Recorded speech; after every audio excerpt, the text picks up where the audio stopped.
11:45-এর সময় আমাদের ফায়ার সার্ভিসে শেরপুরে ফোন আসে যে এখানে একটা বাস এবং একটা হুন্ডা অ্যাক্সিডেন্ট হয়েছে এবং অগ্নিসংযোগ ঘটছে।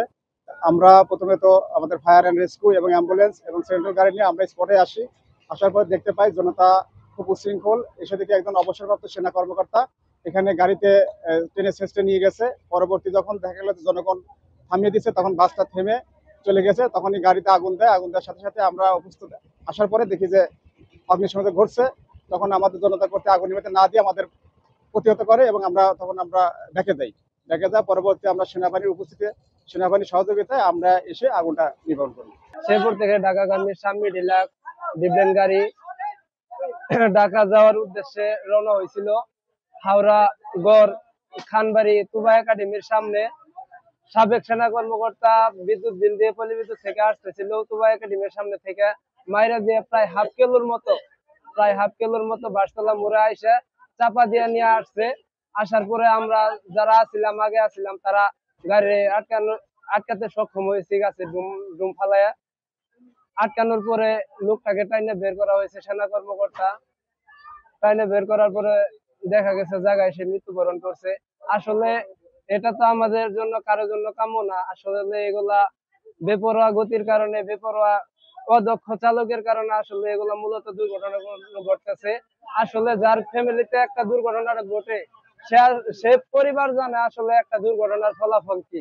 আজকে যে লোকটি মারা গেল হয়তো সে সেনা কর্মকর্তা, তার পরিবারে কিন্তু সেই একমাত্র উপার্জনকারী ছিল। সেই পরিবারের একজনকে হারাইলাম আমরা বেপরোয়া গতির কারণে। আমরা প্রশাসনের কাছে দৃষ্টি আকর্ষণ করব, যারা প্রশাসনে আছেন, যারা সরকার বিভাগে আছেন, তাদের কাছে একটাই দাবি, এগুলা বেপরোয়া গতির গাড়িগুলাকে নজরদারি করে যাতে এদের পদক্ষেপ নেওয়া হয়, যাতে গাড়ি চালানোর দক্ষতা, সর্বনিম্ন যোগ্যতা আইন জারি করা হয়, যাতে যে কেউ টাকা হইলে গাড়ি কিনতে না পারে, রাস্তায় গাড়ি চালাতে সাহস না পায়। কারণ আমরা যারা মূলত সাধারণ পাবলিক রাস্তাঘাটে উঠি, আমাদের জীবন কিন্তু তাদের হাতে। কারণ তারা চাইলে আমাদের ফেসা দিয়ে মাইরা গেছে। কারণ আমাদের দোষ থাক আর না থাক, আমরা যদি কাছাতো থাকি তাদের গতির কারণে আমাদের মাইরা দেয়। এটা আসলে কারোর জন্য কাম্য না। প্রশাসনের কাছে দৃষ্টি আকর্ষণ করব, তারা যেন এই বিষয়ে সোচ্চার হয় আর এই ঘটনার যাতে সুষ্ঠু তদন্ত সাপেক্ষে একটা ভালো সমাধান হয়। আর যারা এইগুলার পিছনে জড়িত, বিশেষ করে ড্রাইভার, বাস মালিক যারা আছে, সমিতি, তাদের জন্য আইনের আওতায় আনা হয়। মজনু সেনা সদস্য অবসরপ্রাপ্ত মোহাম্মদ মজনু মিয়া পল্লী থেকে বিল দেওয়া মোটরসাইকেল যুগে আসার পথে সাম্মি ডিলাক্স একটা ডিমলেন তাকে হাওড়া খানবাড়ি থেকে মোটর গাড়ির সামনে বাজায় আমরা বাসতলা পর্যন্ত নিয়ে আসে।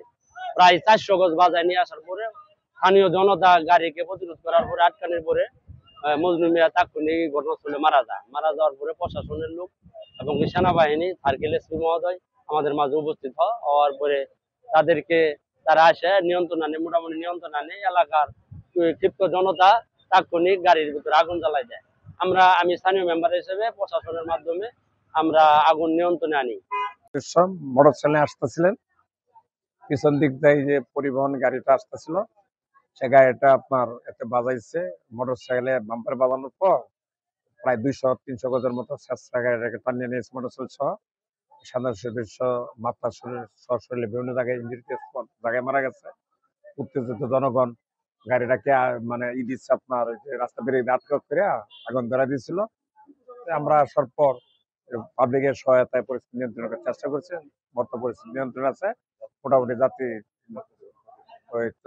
যানবাহন মোটামুটি স্বাভাবিক হয়েছে, যাত্রীতে কোনো ক্ষয়ক্ষতি